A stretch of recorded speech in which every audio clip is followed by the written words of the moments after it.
faltan lectores y escritores. Para mí es una alegría venir a compartir y a leer, estar un ratito encontrándome con amigos. Recién estuve con Fernando Butazzoni, que es un escritor a quien admiro y quiero muchísimo, que es un amigo, y le digo, esos 10 minutos de charla valieron, ¿no?, en toda la Feria del Libro. Bueno, yo agradezco a Martín, agradezco a Estuario por el espacio, por publicar mis libros, por interesarse por Viralata en un momento, después por Noite no Norte, que es un libro, vamos a ponerle entre comillas, de poemas, y ustedes saben cómo le va a los poetas, no es sencillo, pero Martincito sacó Noite no Norte, y ahí Viví Lucha, y ahora viene Costuras, que este sí es el libro que publicamos por primera vez aquí en Estuario completamente, y que tiene algunos textos inéditos. Que cuando yo le dije a Martín esta idea, comenzamos a conversar la idea de reunir los relatos que iban saliendo en Brecha o en La Diaria o en Lento, Martincito dijo, sí, vamos a hacer un libro de relatos. Y me gustaba la idea de Costuras de un decidor, porque alguna vez lo dije en alguna entrevista, si alguno de ustedes por ahí me escuchó, perdónenme la reiteración, pero a mí me hubiera gustado ser un decidor y no un escritor, porque yo vengo de la cultura oral, de mis abuelas, de mis madres, de mis vecinas de Artigas, todos narradores orales, la mayoría no fue a la escuela, no fue al liceo, no saben leer ni escribir, pero narran. Son unos narradores y unas narradoras impresionantes. A mí me hubiera encantado tener esa capacidad de narrar que tienen ellos y ellas, pero bueno, no lo tengo, y bueno, voy dibujando en la hoja esa partitura de esa parte de sonidos y de historias, voy dibujando algo parecido a cómo recuerdo esas historias o cómo me suena en mi cabeza. Algunos de esos textos están dedicados a algunas personas porque son retazos de historias que me van contando por ahí. Si ustedes mañana me invitan a comer unos raviol en su casa, empezamos a conversar, sobremesa, y me dice, Fabi, no sabes lo que me pasó, me cuentan, y si esa historia después no me deja en paz, no tengo más remedio que escribirla. Entonces está dedicada a algunas de esas historias están dedicadas a algunas personas porque fueron ellas que me dieron sus retazos. Yo vengo de una familia de costureras y costureros, mujeres y hombres cosiendo, una máquina de coser todo el día. Yo no fui costurero, pero me hubiera gustado ser. Y no me siento en la máquina de coser, pero me siento en la máquina de coser palabras. Y voy cosiendo y pasando las palabras que anoté en un cuaderno, las paso para una computadora, voy, recorto acá, pego una manga de allá, un botoncito de acá, un cierre, un dobladillo, y a veces me queda bastante bien, pero es muy pocas veces, y ahí me animo a mostrar. Voy a compartir con ustedes alguna de esas costuras, ¿les parece? Aprovechamos yo para no aburrirlos tanto así hablando, les leo 2 o 3 de esas costuras, y así pasamos la tarde, que está bien que nos juntemos a leer juntos, ¿no? Que pasemos la tarde leyendo, contándonos historias, es bueno. Este cuento se llama No quiero más mate vieja, y está dedicado a mi querida amiga Raquel Sánchez. Perdón que voy a tomar de la botella, pero porque no hay más.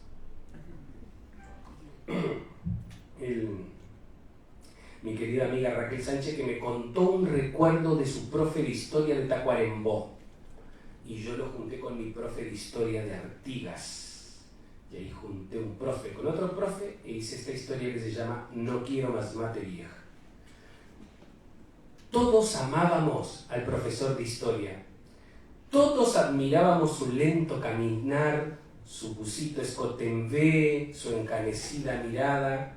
Aunque sus clases fueran las más aburridas del mundo, aunque su eterno dictado nos durmiera, su memoria, recostada en el pizarrón, nos llenaba de ternura. Yo soy de la era del hielo, muchachos, pero todavía no me descongelé, decía, y todos nos moríamos de amor. Él entraba al salón, dejaba su portafolio sobre la mesa, se cambiaba los lentes de lejos por los de cerca. Con esto los veo mejor, muchachos, decía. Se apoyaba en el pizarrón y preguntaba, ¿dónde quedamos? Siempre era Lorena, desde su primer banco, con sus apuntes al día, la que le alcanzaba su cuaderno, el eslabón entre las clases. Él leía el último párrafo de Lorena y decía, bueno, apunten ahí. Y empezaba un dictado lento pero perfecto que duraba hasta que sonaba el timbre. Todo el año fue igual. ¡Qué memoria impresionante! Tras las murallas de la ciudad sitiada aguardaban las tropas españolas, pronunciaba la voz entre el crujir de hojas, mientras nuestras manos bailaban sobre la descripción del ejército revolucionario. Recuerdo aquel día. Lo vi subir las escaleras acompañado por un señor con pantalones verdes, zapatos amarillos y una remera con una calavera. A todos nos llamó la atención. El hombre se frenaba para esperar al profesor, entramos al salón, nos sentamos. Entonces el profe lo presentó como el inspector que venía de la capital.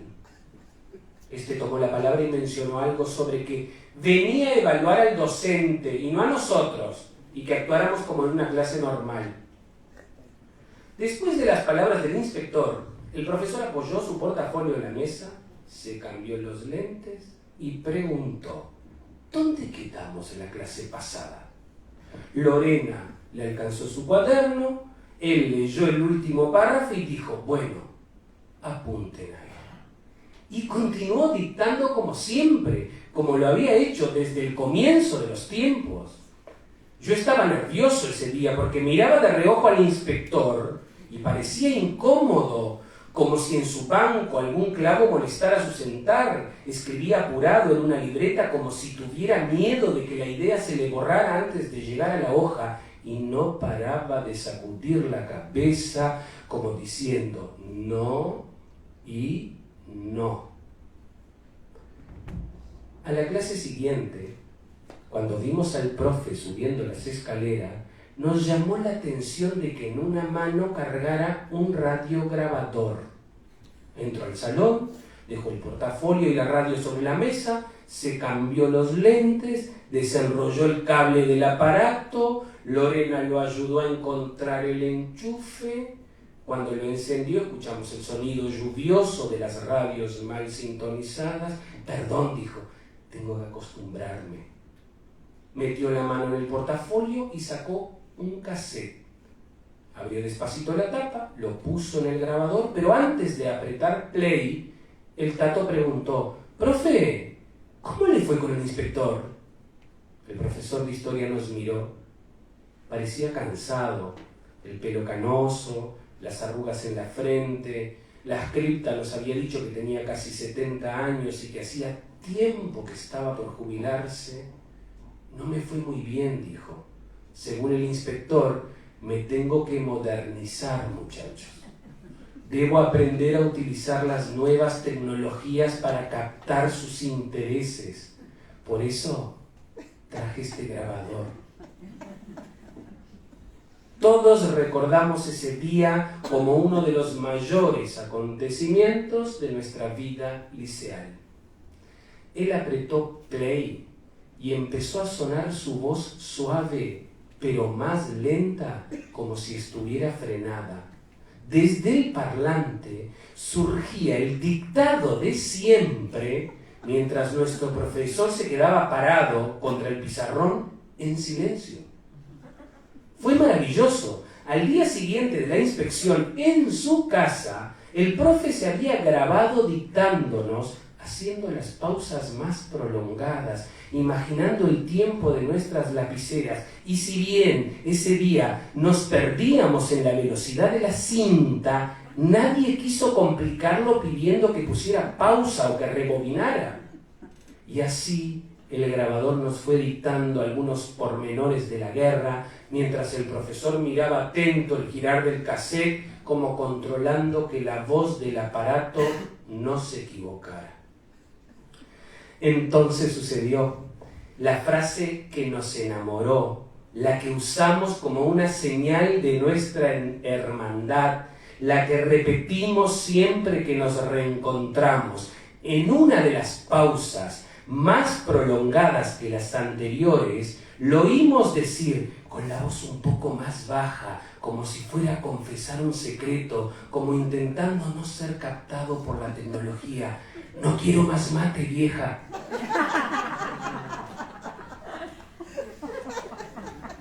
Todos empezamos a reír una risa de ternura al imaginar a nuestro abuelo frente al grabador, mientras su esposa, sentada al lado, casi invisible, haciendo silencio para no interrumpir su clase, le cebaba mate.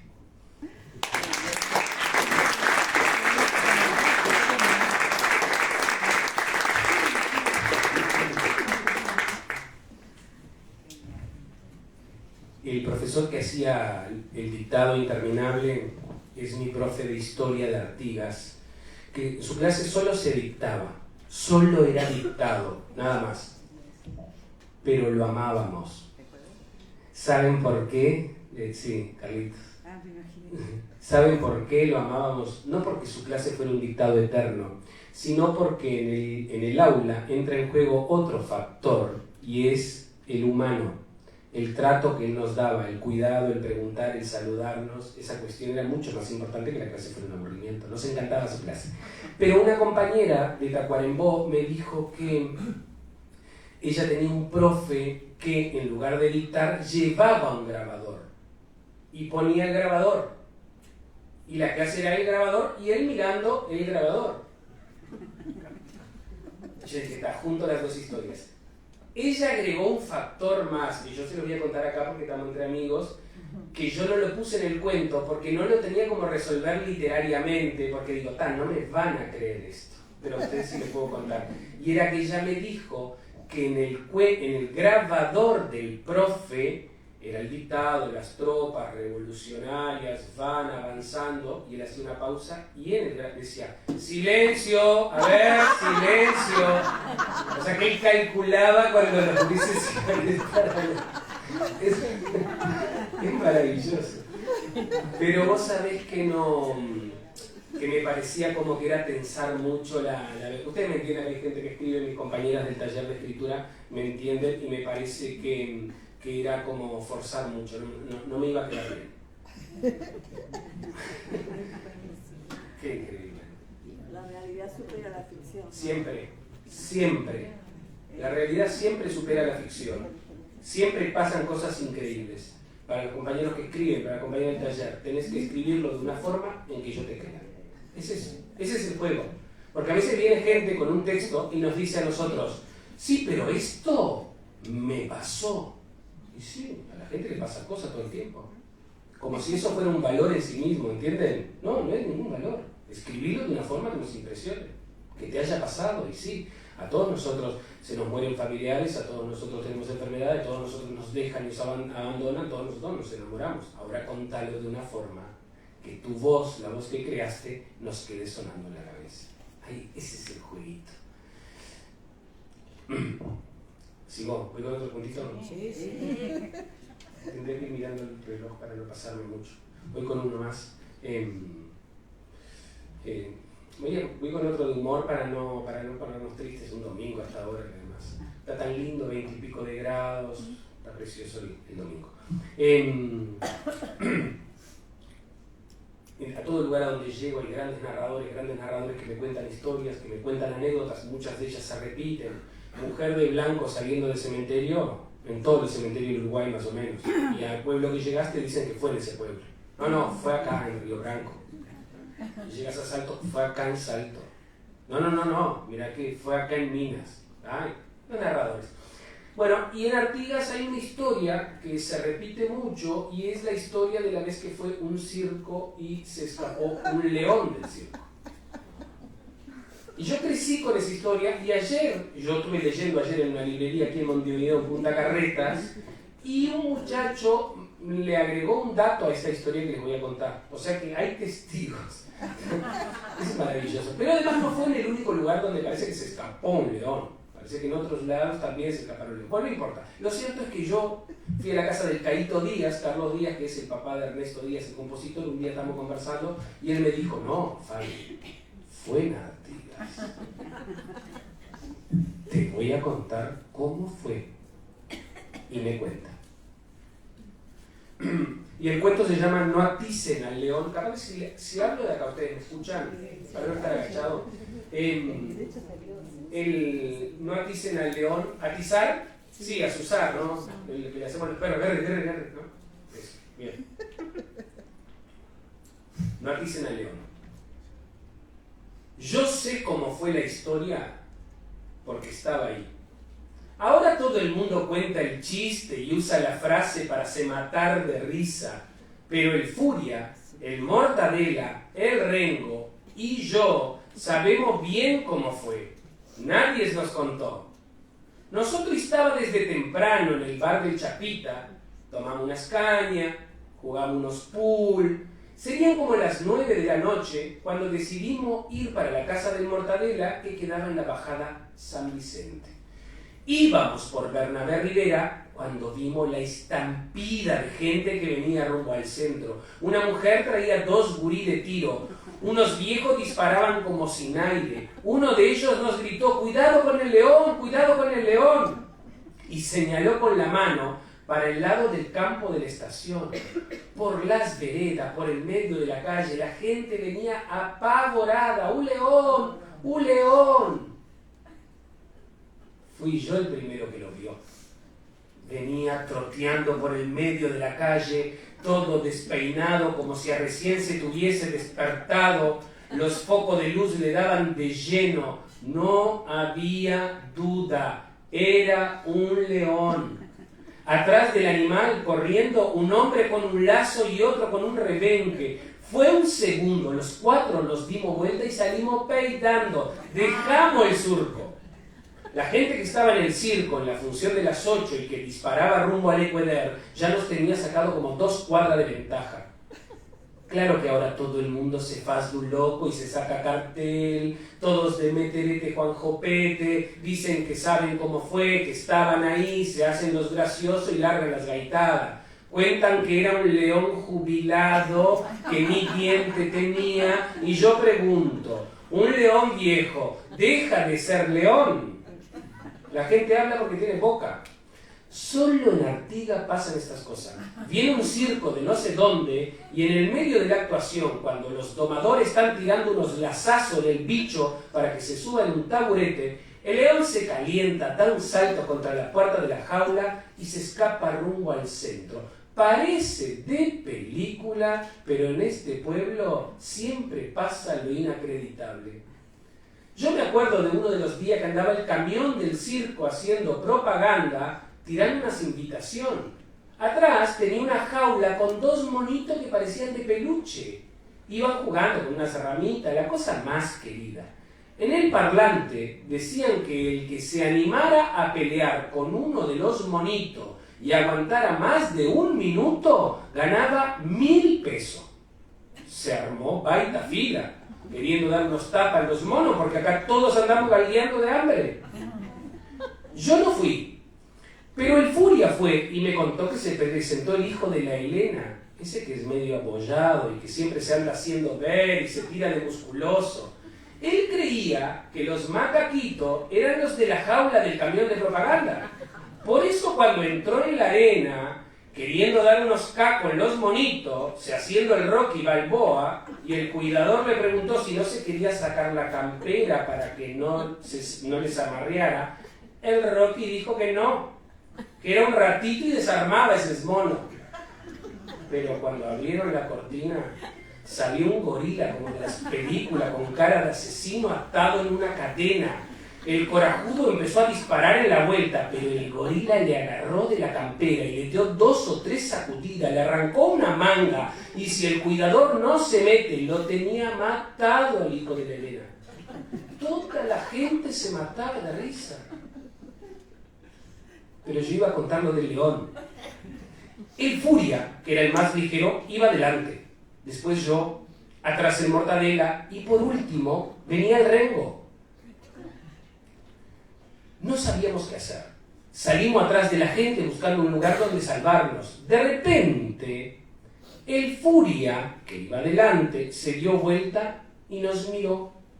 Ahí fue que nació el chiste que todos repiten, con otro sentido, como se burlando, sin saber bien cómo fue la cosa.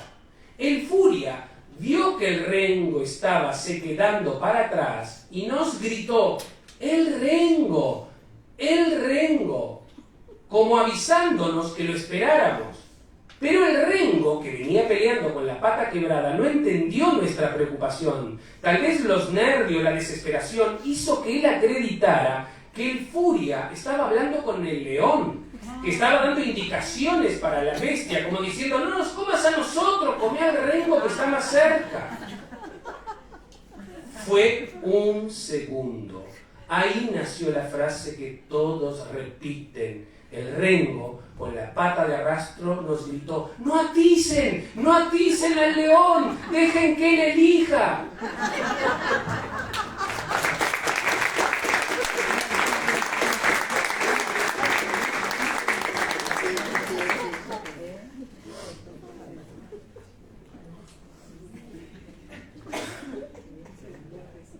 ¿Cómo estoy?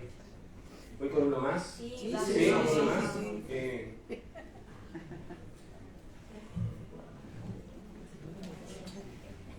Voy a apurarme si veo uno que sea de dos paginitas.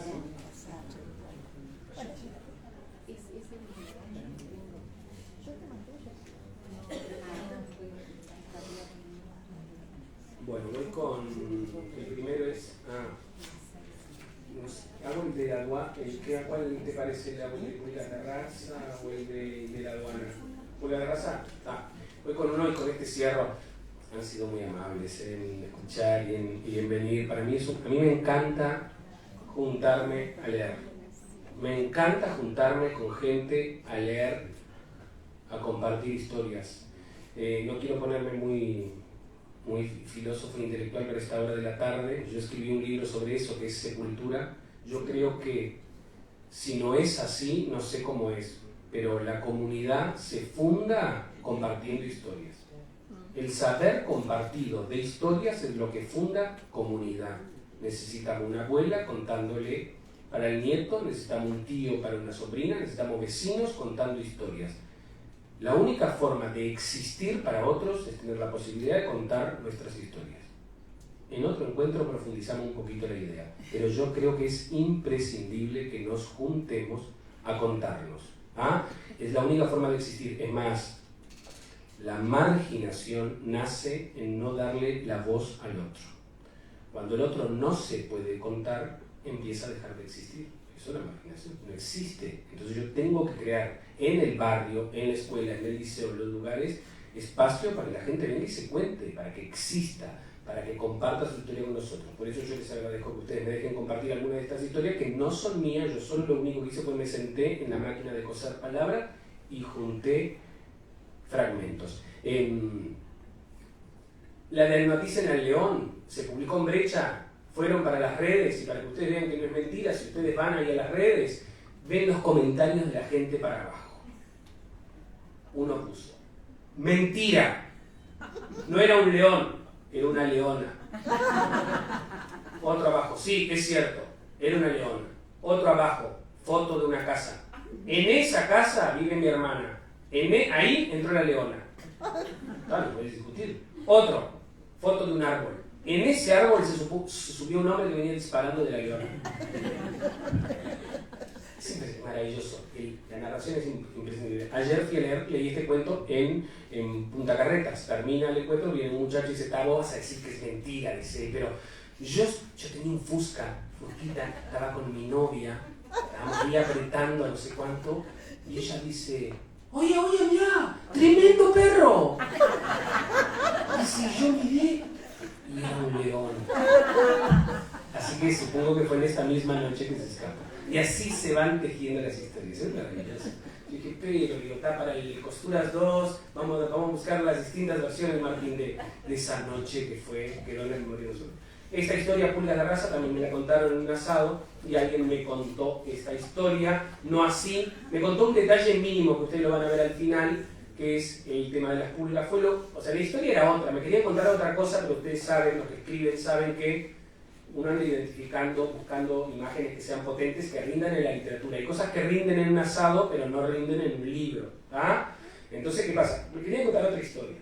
Y en el medio estaba lo de las pulgas, pero casi sin interés lo de las pulgas. Pero para mí lo de las pulgas era lo más importante y por eso este cuento se llama Pulgas de raza. Y con el cierre les agradezco la tarde. Pulgas de raza. Yo tenía un tío que era rico y vivía en Punta del Este. Una vez al año él voltaba para Artigas. Venía con su mujer, se quedaban en un hotel porque mi tío ya se había desacostumbrado a dormir en el piso. La mujer traía su perrita, la Loli, una cusquita, lanudienta, blanquita, como esas que ladran en la tele. Pero como en Artigas ainda no había hotel para perro, ellos dejaban la cusca en casa para que yo cuidara. El tío me daba la recomendación: Fabio, no vayas a dejar que ella salga de la casa, ni que se meta en el pastizal del patio. Tené cuidado con la tapa del pozo negro que no vaya a pararse arriba. No le des nada para comer, nosotros venimos a alimentarla. Y lo más importante, no dejes que la agarre el cacique. El cacique era mi perro, un viralata marrón que encontré abandonado en un terreno baldío. Vivía en la vereda, correteando moto y bicicleta, compañero siempre conmigo, para arriba y para abajo. Los días que mi tío ficaba en Artigas, yo tenía la cusquita encerrada, con todas las mordomías, y el cacique en la vuelta, meando las paredes, oreja estirada, loco para dar una llegadina en la cachorriña granfina. La Loli pasaba arriba del sillón, hocico de ventana, espiando la fiestanza de los perros en la vereda. Ella ladraba finito como queriendo gritar y no le gustaba botar los pies en el piso. Yo cuidaba para sacar ella a hacer las necesidades, pero siempre llegaba tarde y la perra ya tenía cagado en un rincón del living. Mucho perfume, más fe de merda como cualquier cusco, decía mi abuela. La primera vez que mi tío vino a traerle la comida, mi abuela tenía juntado unos huesos que sobraron del mediodía. Oye, nego, junté ese oso para cadela. Mas mi tío dijo: ¡qué esperanza, mamá! Esa perra solo come jamón. Por eso todos los días ellos traían una lámina de jamón que la perra lambía y después masticaba como con asco. De noche, sentados en la vereda, mi abuela me dijo: jamón para la perra, qué disparate, hasta Dios se ofende. En las tardes, cuando traían la comida, mi tía aprovechaba para sobar la perra. Sentaba ella en la falda y le hablaba con esa voz que pone la gente cuando hablan con los bebés como si fueran apoyados. ¿Extrañas a mamá, Loli? ¿Ya querés volver para casita? ¿Dónde está la Loli de mamucha? Yo las miraba de lejos y parecían igualitas, el mismo peinado. Los gurí de la cuadra, locos de pichi, me agarraban para la joda. Dale, Fabiño, hace pichi que mamá ya se tiene que ir. Dale, Fabito, trae la cachorriña de peluche de tu tío, a mostrarla para los viralata de Artigas. Y se mataban de risa.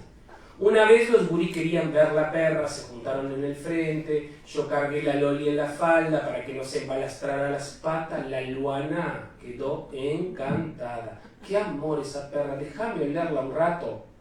Oye, dijo el Tito, tiene los dientes más sanos que nosotros.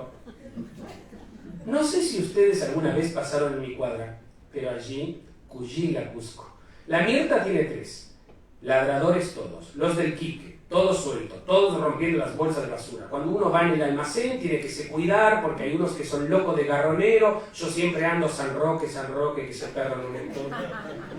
Yo cuidaba a la Loli porque me gustaba cuando venía mi tío, hacía bruto surtido en Guaraí y cuando se iba siempre me daba 100 pesos. Gracias por cuidar a nuestra reina, me decía.